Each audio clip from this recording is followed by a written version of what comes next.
Punjabi radio USA ਸੁਣ ਰਹੇ ਸਾਰੇ ਹੀ ਸਰੋਤਿਆਂ ਨੂੰ ਮੇਰੇ ਜਗਮੋਹਨ ਸਿੰਘ ਵੱਲੋਂ ਪਿਆਰ ਭਰੀ ਸਤਿ ਸ਼੍ਰੀ ਅਕਾਲ। ਅੱਜ 14 ਸਤੰਬਰ ਦਿਨ ਬੁੱਧਵਾਰ ਪ੍ਰੋਗਰਾਮ ਲੈ ਕੇ ਹਾਜ਼ਰ ਹਾਂ ਅਪਡੇਟ ਅਮਰੀਕਾ, ਜਿਸ ਦੇ ਵਿੱਚ ਤੁਹਾਨੂੰ ਵਰਲਡ ਨਿਊਜ਼, ਅਮਰੀਕਾ ਦੀਆਂ ਨਿਊਜ਼, ਮੌਸਮ ਦੇ ਬਾਰੇ ਜਾਣਕਾਰੀ, ਇਕਨੋਮੀ ਦੀ ਜਾਣਕਾਰੀ, ਵੱਖ-ਵੱਖ ਕੰਟਰੀ ਦੇ ਹਿਸਾਬ ਨਾਲ ਕਰੰਸੀ ਐਕਸਚੇਂਜ ਰੇਟ ਅਤੇ ਸੋਨੇ ਤੇ ਚਾਂਦੀ ਦੇ ਭਾਅ ਦੱਸਾਂਗੇ। ਖਬਰਾਂ ਦੀ ਸ਼ੁਰੂਆਤ ਕਰਨ ਤੋਂ ਪਹਿਲਾਂ ਅਸੀਂ ਧੰਨਵਾਦ ਕਰਦੇ ਹਾਂ ਆਪਣੇ ਸਪਾਂਸਰ ਨੇ ਅੱਜ ਦੇ ਇਸ ਪ੍ਰੋਗਰਾਮ ਦੇ ਵਿੱਚ ਸਹਿਯੋਗ ਪਾਇਆ। ਅੱਜ ਦੀਆਂ ਖਬਰਾਂ ਦੇ ਸਪਾਂਸਰਜ਼ ਹਨ ਖਾਲਸਾ ਇੰਸ਼ੋਰੈਂਸ ਏਜੰਸੀ ਵਾਲੇ ਸੈਨ ਹੋਜ਼ੇ ਤੋਂ, ਜੋ ਕਿ ਹਰ ਪ੍ਰਕਾਰ ਦੀ ਇੰਸ਼ੋਰੈਂਸ ਕਰਦੇ ਹਨ ਅਤੇ ਕਿਸੇ ਵੀ ਤਰ੍ਹਾਂ ਦੀ ਇੰਸ਼ੋਰੈਂਸ ਦੀ ਜਾਣਕਾਰੀ ਦੇ ਲਈ ਤੁਸੀਂ ਇਹਨਾਂ ਨੂੰ ਕਾਲ ਕਰ ਸਕਦੇ ਹੋ 408 272 2500 ਤੇ। ਇਸ ਦੇ ਨਾਲ ਸੰਤੋਖ ਸਿੰਘ ਬਾਸੀ, ਪਰਮਜੀਤ ਕੌਰ ਜੀ ਬਾਸੀ ਫਰੀਮੌਂਟ ਤੋਂ, ਮਨਜੀਤ ਸਿੰਘ, ਨਰਿੰਦਰ ਕੌਰ ਕੁਲਾਰ ਜੀ ਕਲੋਵਿਸ ਤੋਂ ਅਤੇ ਗਿਆਨ ਸਿੰਘ ਨਾਗਰਾ ਜੀ ਸੈਨ ਹੋਜ਼ੇ ਤੋਂ। ਜੇਕਰ ਤੁਸੀਂ ਵੀ ਇਸ ਪ੍ਰੋਗਰਾਮ ਨੂੰ ਜਾਂ ਪੰਜਾਬੀ ਰੇਡੀਓ USA ਦੇ ਕਿਸੇ ਵੀ ਹੋਰ ਪ੍ਰੋਗਰਾਮ ਨੂੰ ਸਪਾਂਸਰ ਕਰਨਾ ਚਾਹੁੰਦੇ ਹੋ ਤਾਂ ਤੁਸੀਂ ਕਾਲ ਕਰ ਸਕਦੇ ਹੋ 408 722 7698 ਤੇ, ਜਾਂ ਫਿਰ ਈਮੇਲ ਕਰ ਸਕਦੇ ਹੋ ਸਾਡੇ ਈਮੇਲ ਐਡਰੈਸ info@punjabiradiousa.com ਤੇ।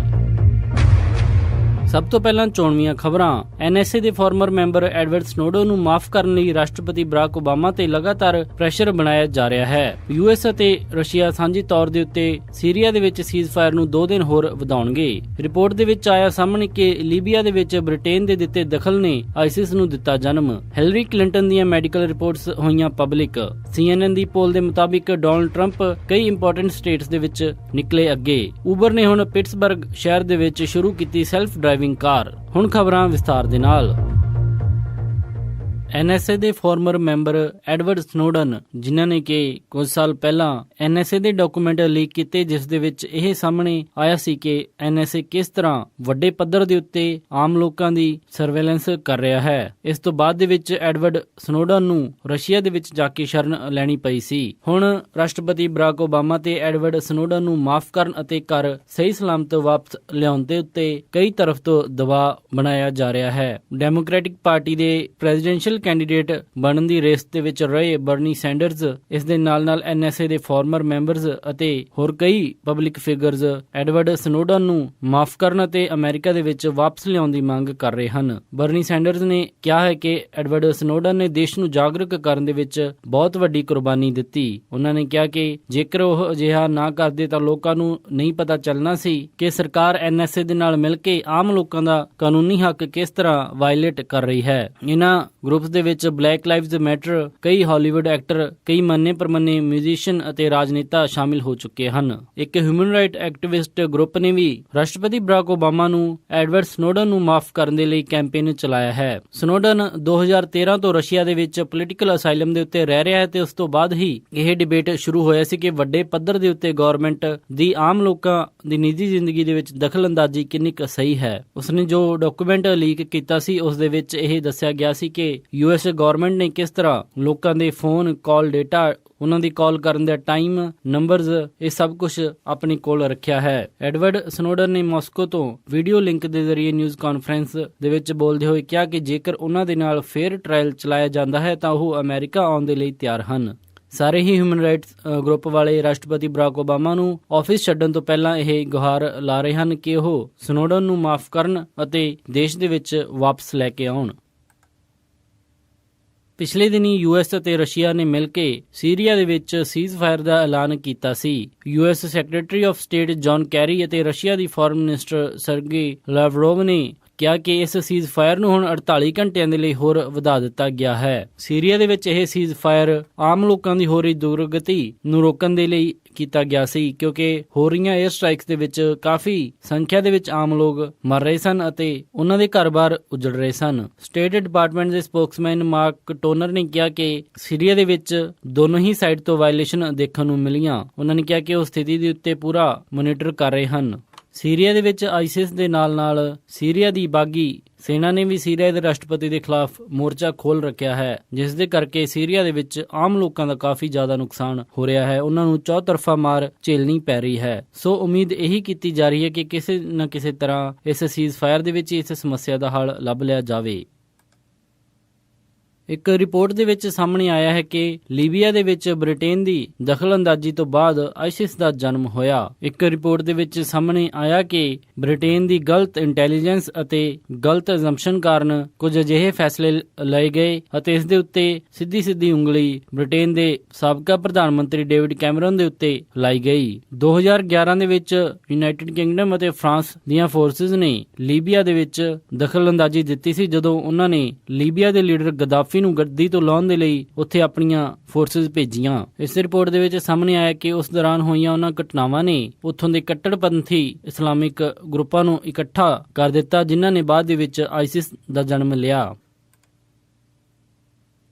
ਕਈ ਦਿਨ ਚੱਲੀ ਕੰਟਰੋਵਰਸੀ ਤੋਂ ਬਾਅਦ ਰਾਸ਼ਟਰਪਤੀ ਦੀ ਉਮੀਦਵਾਰ ਹਿਲਰੀ ਕਲਿੰਟਨ ਨੇ ਆਪਣੀ ਮੈਡੀਕਲ ਰਿਪੋਰਟਸ ਅੱਜ ਪਬਲਿਕ ਕਰ ਦਿੱਤੀਆਂ। ਇਹਨਾਂ ਕੀਤੀਆਂ ਗਈਆਂ ਰਿਪੋਰਟਸ ਦੇ ਵਿੱਚ ਸਾਹਮਣੇ ਆਇਆ ਹੈ ਕਿ ਹਿਲਰੀ ਕਲਿੰਟਨ ਨਿਮੋਨੀਏ ਦੀ ਬਿਮਾਰੀ ਨਾਲ ਪੀੜਤ ਹੈ ਤੇ ਉਸ ਦਾ ਇਲਾਜ ਚੱਲ ਰਿਹਾ ਹੈ। ਇਸ ਦੇ ਵਿੱਚ ਉਹਨਾਂ ਦੀ ਮੈਂਟਲ ਹੈਲਥ ਬਿਲਕੁਲ ਠੀਕ ਠਾਕ ਦੱਸੀ ਗਈ ਹੈ। ਹਿਲਰੀ ਕਲਿੰਟਨ ਦੀ ਹੈਲਥ ਦਾ ਮੁੱਦਾ ਉਸ ਸਮੇਂ ਇਸ਼ੂ ਬਣ ਗਿਆ ਜਦੋਂ 9/11 ਵਾਲੇ ਦਿਨ ਗਰਾਊਂਡ ਜ਼ੀਰੋ ਦੇ ਉੱਤੇ ਪਹੁੰਚੀ ਹਿਲਰੀ ਕਲਿੰਟਨ ਬੇਹੋਸ਼ ਹੋ ਕੇ ਡਿੱਗ ਪਈ ਅਤੇ ਉਸ ਨੂੰ ਸੀਕ੍ਰੇਟ ਸਰਵਿਸਿਜ਼ ਵਾਲੇ ਚੱਕ ਕੇ ਗੱਡੀ ਦੇ ਵਿੱਚ ਬਿਠਾ ਕੇ ਲੈ ਕੇ ਗਏ। ਬਾਅਦ ਦੇ ਵਿੱਚ ਹਿਲਰੀ ਕਲਿੰਟਨ ਦੇ ਕੈਂਪੇਨ ਵੱਲੋਂ ਇਹ ਦੱਸਿਆ ਗਿਆ ਕਿ ਹਿਲਰੀ ਕਲਿੰਟਨ ਨਿਮੋਨੀਆ ਦੇ ਨਾਲ ਪੀੜਤ ਹੈ ਤੇ ਉਸ ਦਿਨ ਡੀਹਾਈਡਰੇਸ਼ਨ ਦੇ ਕਰਕੇ ਉਹਨਾਂ ਨੂੰ ਇਹ ਚੱਕਰ ਆਏ। ਡੋਨਲਡ ਟਰੰਪ ਨੇ ਆਪਣੀ ਮੈਡੀਕਲ ਰਿਪੋਰਟਸ ਇੱਕ ਟੀਵੀ ਸ਼ੋਅ ਦੇ ਹੋਸਟ ਨੂੰ ਸਾਂਝੀਆਂ ਕੀਤੀਆਂ। ਉਸ ਟੀਵੀ ਸ਼ੋਅ ਦੇ ਵਿੱਚ ਜਦੋਂ ਡਾਕਟਰ ਮਹਿਮਟ ਓਜ਼ੀ ਨੇ ਡੋਨਲਡ ਟਰੰਪ ਤੋਂ ਪੁੱਛਿਆ ਕਿ ਉਹ ਆਪਣੀਆਂ ਮੈਡੀਕਲ ਰੈਕਰਡਸ ਪਬਲਿਕ ਕਿਉਂ ਨਹੀਂ ਕਰਦੇ, ਤਾਂ ਡੋਨਲਡ ਟਰੰਪ ਨੇ ਉਦੋਂ ਹੀ ਇੱਕ ਨਾਟਕੀ ਤਰੀਕੇ ਦੇ ਨਾਲ ਉੱਥੇ ਉਹਨਾਂ ਨੂੰ ਆਪਣੀਆਂ ਮੈਡੀਕਲ ਰਿਪੋਰਟਸ ਸੌਂਪੀਆਂ। ਰਾਸ਼ਟਰਪਤੀ ਦੀਆਂ ਚੋਣਾਂ ਨੂੰ ਹੁਣ ਸਿਰਫ 8 ਹਫ਼ਤੇ ਰਹਿ ਗਏ ਹਨ ਤੇ ਡੋਨਲਡ ਟਰੰਪ, ਜੋ ਕਿ ਪਹਿਲਾਂ ਨੈਸ਼ਨਲ ਪੋਲਸ ਦੇ ਵਿੱਚ ਹਿਲਰੀ ਕਲਿੰਟਨ ਨਾਲੋਂ ਕਾਫੀ ਪਿੱਛੇ ਨਜ਼ਰ ਆ ਰਹੇ ਸੀ, ਹੁਣ ਲਗਭਗ ਬਰਾਬਰੀ ਦੇ ਉੱਤੇ ਪਹੁੰਚਦੇ ਹੋਏ ਨਜ਼ਰ ਆ ਰਹੇ ਹਨ। ਜੇਕਰ ਸਟੇਟ ਵਾਈਜ਼ ਦੀ ਗੱਲ ਕਰੀਏ ਤਾਂ CNN ਦੇ ਇੱਕ ਸਰਵੇ ਦੇ ਮੁਤਾਬਿਕ ਓਹਾਇਓ ਦੇ ਵਿੱਚ ਡੋਨਲਡ ਟਰੰਪ ਹਿਲਰੀ ਕਲਿੰਟਨ ਦੇ ਨਾਲੋਂ 5 ਪੁਆਇੰਟਾਂ ਦੇ ਉੱਤੇ ਅੱਗੇ ਚੱਲ ਰਹੇ ਹਨ, ਪਰ ਫਲੋਰੀਡਾ ਦੇ ਵਿੱਚ ਡੋਨਲਡ ਟਰੰਪ ਅਤੇ ਹਿਲਰੀ ਕਲਿੰਟਨ ਦੇ ਵਿਚਕਾਰ ਇਹ ਮੁਕਾਬਲਾ ਕਾਫੀ ਫਸਵਾਂ ਚੱਲ ਰਿਹਾ ਹੈ ਤੇ ਦੋਨੇ 47 ਪੁਆਇੰਟਾਂ ਦੇ ਉੱਤੇ ਚੱਲ ਰਹੇ ਹਨ। ਇਹਨਾਂ ਦੋਨਾਂ ਹੀ ਸਟੇਟਸ ਦੇ ਵਿੱਚ ਪਹਿਲਾਂ ਡੋਨਲਡ ਟਰੰਪ ਦੇ ਪੁਆਇੰਟ ਕਾਫੀ ਘੱਟ ਨਜ਼ਰ ਆ ਰਹੇ ਸਨ, ਪਰ ਹਿਲਰੀ ਕਲਿੰਟਨ ਦੇ ਆਏ ਕੁਝ ਈਮੇਲ ਸਕੈਂਡਲਸ ਤੋਂ ਬਾਅਦ ਦੇ ਵਿੱਚ ਡੋਨਲਡ ਟਰੰਪ ਦੇ ਹੱਕ ਦੇ ਵਿੱਚ ਇਹ ਪੋਲਿੰਗ ਸਰਵੇ ਰਿਜ਼ਲਟ ਦਿਖਾਉਣ ਲੱਗ ਪਏ। ਹੁਣ ਦੇਖਣ ਵਾਲਾ ਹੁੰਦਾ ਕਿ ਇਹਨਾਂ 8 ਹਫ਼ਤਿਆਂ ਦੇ ਵਿੱਚ ਜਾਂ ਫਿਰ ਜਦੋਂ ਪਹਿਲੀ ਡਿਬੇਟ ਹੁੰਦੀ ਹੈ ਉਸ ਤੋਂ ਬਾਅਦ ਵੋਟਰਾਂ ਦਾ ਰੁਝਾਨ ਕਿਸ ਪਾਸੇ ਹੁੰਦਾ ਹੈ। ਇੱਕ ਹੋਰ ਆਈ ਖਬਰ ਦੇ ਮੁਤਾਬਿਕ ਅੱਧੇ ਤੋਂ ਜ਼ਿਆਦਾ ਅਮਰੀਕਨਜ਼ ਹਿਲਰੀ ਕਲਿੰਟਨ ਦੇ ਈਮੇਲ ਵਾਲੇ ਮੁੱਦੇ ਨੂੰ ਲੈ ਕੇ ਕਾਫੀ ਚਿੰਤਿਤ ਹਨ ਅਤੇ ਉਹ ਉਸ ਦੇ ਬਾਰੇ ਕਾਫੀ ਚਰਚਾ ਕਰਦੇ ਨਜ਼ਰ ਵੀ ਆਉਂਦੇ ਹਨ। ਹਿਲਰੀ ਕਲਿੰਟਨ ਦੇ ਕੈਂਪੇਨ ਦੇ ਵਿੱਚ ਸਭ ਤੋਂ ਵੱਡਾ ਮੁੱਦਾ ਈਮੇਲ ਦਾ ਬਣਿਆ, ਜਦੋਂ ਹਿਲਰੀ ਕਲਿੰਟਨ ਨੇ ਸੈਕਟਰੀ ਆਫ ਸਟੇਟ ਰਹਿੰਦੇ ਹੋਏ ਪ੍ਰਾਈਵੇਟ ਸਰਵਰ ਦੀ ਵਰਤੋਂ ਈਮੇਲ ਦੇ ਲਈ ਕੀਤੀ ਸੀ। ਇਸੇ ਤਰੀਕੇ ਦੇ ਨਾਲ ਡੈਮੋਕ੍ਰੈਟਿਕ ਪਾਰਟੀ ਦੀ ਨੈਸ਼ਨਲ ਕਨਵੈਨਸ਼ਨ ਸ਼ੁਰੂ ਹੋਣ ਤੋਂ ਪਹਿਲਾਂ ਠੀਕ ਮੇਲਜ਼ ਲੀਕ ਹੋਈਆਂ, ਜਿਸ ਦੇ ਵਿੱਚ ਇਹ ਸਾਹਮਣੇ ਆਇਆ ਕਿ DNC ਦੇ ਸੀਨੀਅਰ ਨੇਤਾਵਾਂ ਨੇ ਕਿਵੇਂ ਬਰਨੀ ਸੈਂਡਰਸ ਦੇ ਕੈਂਪੇਨ ਨੂੰ ਕਮਜ਼ੋਰ ਕੀਤਾ। ਸੋ ਇਹ ਸਾਰੀਆਂ ਹੀ ਈਮੇਲਜ਼ ਵਾਲਾ ਸਕੈਂਡਲ ਹਿਲਰੀ ਕਲਿੰਟਨ ਦੇ ਲਈ ਕਾਫੀ ਦਿੱਕਤਾਂ ਖੜੀਆਂ ਕਰ ਰਿਹਾ ਹੈ।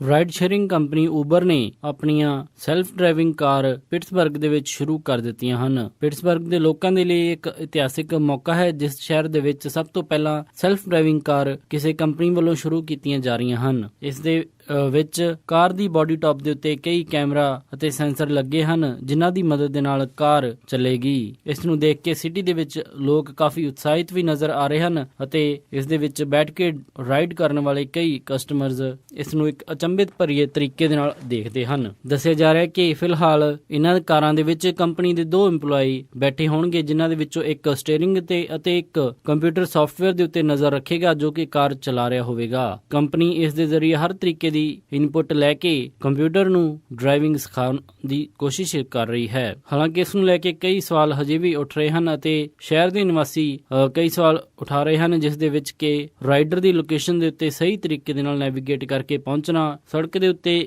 ਅਚਾਨਕ ਆ ਜਾਣੀ ਕਿਸੇ ਵੀ ਆਬਸਟੈਕਲ ਤੋਂ ਬਚਣਾ ਅਤੇ ਸੈਲਫ ਡਰਾਈਵਿੰਗ ਕਾਰ ਦਾ ਸਿਟੀ ਦੇ ਭੀੜ ਭਰੇ ਇਲਾਕਿਆਂ ਦੇ ਵਿੱਚ, ਪੁਰਾਣੀਆਂ ਸਟਰੀਟਸ ਦੇ ਵਿੱਚ ਅਤੇ ਪੁਲਾਂ ਤੋਂ ਟੱਪਣਾ, ਇਹ ਸਾਰੇ ਹੀ ਇਹ ਸਵਾਲ ਹਨ ਜੋ ਕਿ ਸੈਲਫ ਡਰਾਈਵਿੰਗ ਕਾਰ ਦੇ ਅੱਗੇ ਅੱਜ ਵੀ ਖੜੇ ਹਨ। ਦੇਖਣ ਵਾਲਾ ਇਹ ਹੋਵੇਗਾ ਕਿ ਹੁਣ ਆਉਣ ਵਾਲੇ ਦਿਨਾਂ ਦੇ ਵਿੱਚ ਊਬਰ ਇਸ ਨੂੰ ਕਿਸ ਪਾਸੇ ਲੈ ਕੇ ਜਾਂਦੀ ਹੈ। ਇਹ ਸਨ ਅੱਜ ਦੀਆਂ ਕੁਝ ਖਾਸ ਖਬਰਾਂ। ਹੁਣ ਵਧਦੇ ਹਾਂ ਮੌਸਮ ਦੀ ਜਾਣਕਾਰੀ ਦੇ ਵੱਲ। ਵੀਰਵਾਰ ਨੂੰ ਸੈਨ ਹੋਜ਼ੇ ਦੇ ਵਿੱਚ ਹਾਈ ਟੈਂਪਰੇਚਰ ਰਹੇਗਾ 77 ਡਿਗਰੀ ਅਤੇ ਰਾਤ ਨੂੰ ਲੋ ਟੈਂਪਰੇਚਰ 56 ਡਿਗਰੀ। ਸੈਨ ਫਰਾਂਸਿਸਕੋ ਦੇ ਵਿੱਚ 64 ਡਿਗਰੀ ਹਾਈ ਅਤੇ ਰਾਤ ਨੂੰ 52 ਡਿਗਰੀ ਲੋ। ਸੈਕਰਾਮੈਂਟੋ ਦੇ ਵਿੱਚ 88 ਡਿਗਰੀ ਹਾਈ ਅਤੇ ਰਾਤ ਨੂੰ 54 ਡਿਗਰੀ ਲੋ। ਯੂਬਾ ਸਿਟੀ ਦੇ ਵਿੱਚ 99 ਡਿਗਰੀ ਹਾਈ ਅਤੇ ਰਾਤ ਨੂੰ 55 ਡਿਗਰੀ ਲੋ। ਸਟਾਕਟਨ ਦੇ ਵਿੱਚ 88 ਡਿਗਰੀ ਹਾਈ ਅਤੇ ਰਾਤ ਨੂੰ 54 ਡਿਗਰੀ ਲੋ। ਟ੍ਰੇਸੀ ਦੇ ਵਿੱਚ 99 ਡਿਗਰੀ ਹਾਈ ਅਤੇ ਰਾਤ ਨੂੰ 56 ਡਿਗਰੀ ਲੋ। ਮੋਡੈਸਟੋ ਵਿੱਚ 88 ਡਿਗਰੀ ਹਾਈ ਅਤੇ ਰਾਤ ਨੂੰ 58 ਡਿਗਰੀ ਲੋ। ਫ੍ਰੈਜ਼ਨੋ 88 ਡਿਗਰੀ ਹਾਈ ਅਤੇ ਰਾਤ ਨੂੰ 59 ਡਿਗਰੀ ਲੋ। ਬੇਕਰਸਫੀਲਡ ਵਿੱਚ 87 ਡਿਗਰੀ ਹਾਈ ਅਤੇ ਰਾਤ ਨੂੰ 63 ਡਿਗਰੀ ਲੋ। ਲਾਸ ਐਂਜਲਸ ਦੇ ਵਿੱਚ 70 ਡਿਗਰੀ ਹਾਈ ਅਤੇ ਰਾਤ ਨੂੰ 61 ਡਿਗਰੀ ਲੋ। ਟਰਕੀ ਦੇ ਵਿੱਚ 72 ਡਿਗਰੀ ਹਾਈ ਅਤੇ ਰਾਤ ਨੂੰ 32 ਡਿਗਰੀ ਲੋ। ਸਾਊਥ ਲੇਕ ਟਾਹੋ ਦੇ ਵਿੱਚ 70 ਡਿਗਰੀ ਹਾਈ ਅਤੇ ਰਾਤ ਨੂੰ 32 ਡਿਗਰੀ ਲੋ। ਪੋਰਟਲੈਂਡ ਓਰੇਗਨ ਦੇ ਵਿੱਚ 81 ਡਿਗਰੀ ਹਾਈ ਅਤੇ ਰਾਤ ਨੂੰ 52 ਡਿਗਰੀ ਲੋ। ਸਿਐਟਲ ਦੇ ਵਿੱਚ 73 ਡਿਗਰੀ ਹਾਈ ਅਤੇ ਰਾਤ ਨੂੰ 52 ਡਿਗਰੀ ਲੋ। ਫਲੈਗਸਟਾਫ ਐਰੀਜ਼ੋਨਾ ਦੇ ਵਿੱਚ 71 ਡਿਗਰੀ ਹਾਈ ਅਤੇ ਰਾਤ ਨੂੰ 37 ਡਿਗਰੀ ਲੋ। ਸਾਲਟ ਲੇਕ ਸਿਟੀ ਯੂਟਾ ਦੇ ਵਿੱਚ 72 ਡਿਗਰੀ ਹਾਈ ਅਤੇ ਰਾਤ ਨੂੰ 48 ਡਿਗਰੀ ਲੋ। ਸ਼ਿਕਾਗੋ ਦੇ ਵਿੱਚ 75 ਡਿਗਰੀ ਹਾਈ ਅਤੇ ਰਾਤ ਨੂੰ 63 ਡਿਗਰੀ ਲੋ। ਨਿਊਯਾਰਕ ਦੇ ਵਿੱਚ 76 ਡਿਗਰੀ ਹਾਈ ਅਤੇ ਰਾਤ ਨੂੰ 62 ਡਿਗਰੀ ਲੋ। ਕੈਨੇਡਾ ਟੋਰਾਂਟੋ ਦੇ ਵਿੱਚ 20 ਡਿਗਰੀ ਸੈਲਸੀਅਸ ਹਾਈ ਅਤੇ ਰਾਤ ਨੂੰ 15 ਡਿਗਰੀ ਸੈਲਸੀਅਸ ਲੋ। ਵਿਨੀਪੈਗ ਦੇ ਵਿੱਚ 22 ਡਿਗਰੀ ਸੈਲਸੀਅਸ ਹਾਈ ਅਤੇ ਰਾਤ ਨੂੰ 14 ਡਿਗਰੀ ਸੈਲਸੀਅਸ ਲੋ। ਕੈਲਗਰੀ 22 ਡਿਗਰੀ ਸੈਲਸੀਅਸ ਹਾਈ ਅਤੇ ਰਾਤ ਨੂੰ 8 ਡਿਗਰੀ ਸੈਲਸੀਅਸ ਲੋ। ਵੈਨਕੂਵਰ ਦੇ ਵਿੱਚ 22 ਡਿਗਰੀ ਸੈਲਸੀਅਸ ਹਾਈ ਅਤੇ ਰਾਤ ਨੂੰ 11 ਡਿਗਰੀ ਸੈਲਸੀਅਸ ਲੋ। ਪੰਜਾਬ ਅੰਮ੍ਰਿਤਸਰ ਦੇ ਵਿੱਚ 36 ਡਿਗਰੀ ਸੈਲਸੀਅਸ ਹਾਈ ਅਤੇ ਰਾਤ ਨੂੰ 24 ਡਿਗਰੀ ਸੈਲਸੀਅਸ ਲੋ।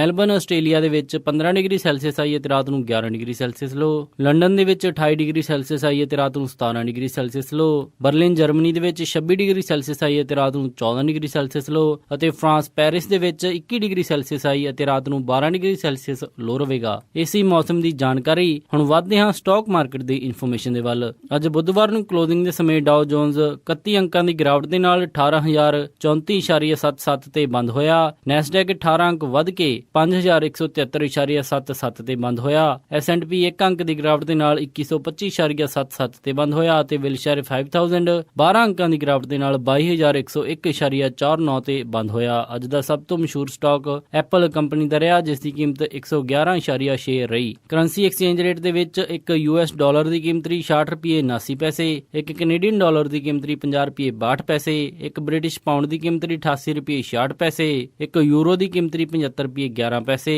ਇੱਕ ਆਸਟ੍ਰੇਲੀਅਨ ਡਾਲਰ ਦੀ ਕੀਮਤ 49 ਰੁਪਏ 93 ਪੈਸੇ, ਇੱਕ ਨਿਊਜ਼ੀਲੈਂਡ ਡਾਲਰ ਦੀ ਕੀਮਤ 48 ਰੁਪਏ 76 ਪੈਸੇ, ਇੱਕ ਸਿੰਗਾਪੁਰ ਡਾਲਰ ਦੀ ਕੀਮਤ 49 ਰੁਪਏ 1 ਪੈਸੇ, ਬਹਿਰੀਨੀ ਦਿਨਾਰ ਦੀ ਕੀਮਤ 170 ਰੁਪਏ 15 ਪੈਸੇ ਅਤੇ ਇੱਕ ਕੁਵੈਤੀ ਦਿਨਾਰ ਦੀ ਕੀਮਤ 221 ਰੁਪਏ 39 ਪੈਸੇ। ਸੋਨੇ ਦਾ ਰੇਟ $1323.03 ਪਰ ਆਉਂਸ ਰਿਹਾ ਅਤੇ ਚਾਂਦੀ $18.98 ਪਰ ਆਉਂਸ ਰਹੀ। ਇਸੇ ਦੇ ਨਾਲ ਅੱਜ ਦਾ ਇਹ ਖਬਰਾਂ ਦਾ ਬੁਲੇਟਿਨ ਇੱਥੇ ਹੀ ਸਮਾਪਤ ਕਰਦੇ ਹਾਂ। ਇਜਾਜ਼ਤ ਦਿਓ। ਉਮੀਦ ਹੈ ਕਿ ਤੁਹਾਨੂੰ ਅੱਜ ਦਾ ਇਹ ਪ੍ਰੋਗਰਾਮ ਪਸੰਦ ਆਇਆ ਹੋਵੇਗਾ। ਕਿਸੇ ਵੀ ਤਰ੍ਹਾਂ ਦੇ ਫੀਡਬੈਕ ਦੇ ਲਈ ਤੁਸੀਂ ਸਾਨੂੰ ਕਾਲ ਕਰ ਸਕਦੇ ਹੋ 408-722-7698 ਤੇ ਜਾਂ ਫਿਰ ਈਮੇਲ ਕਰ ਸਕਦੇ ਹੋ ਸਾਡੀ ਈਮੇਲ ਐਡਰੈਸ info@punjabiradiousa.com ਤੇ। ਇੱਕ ਵਾਰੀ ਫਿਰ ਸਾਰੇ ਸਪਾਂਸਰਸ ਦਾ ਬਹੁਤ ਬਹੁਤ ਧੰਨਵਾਦ। ਮਿਲਦੇ ਹਾਂ ਜੀ ਅਪਡੇਟ ਅਮਰੀਕਾ ਦੇ ਅਗਲੇ ਅੰਕ ਵਿੱਚ। ਤਦ ਤੱਕ ਲਈ ਸਾਰਿਆਂ ਨੂੰ ਪਿਆਰ ਅਤੇ ਸਤਿਕਾਰ ਭਰੀ ਸਤਿ ਸ਼੍ਰੀ ਅਕਾਲ। ਸੁਣਦੇ ਰਹੋ ਜੀ ਪੰਜਾਬੀ ਰੇਡੀਓ USA।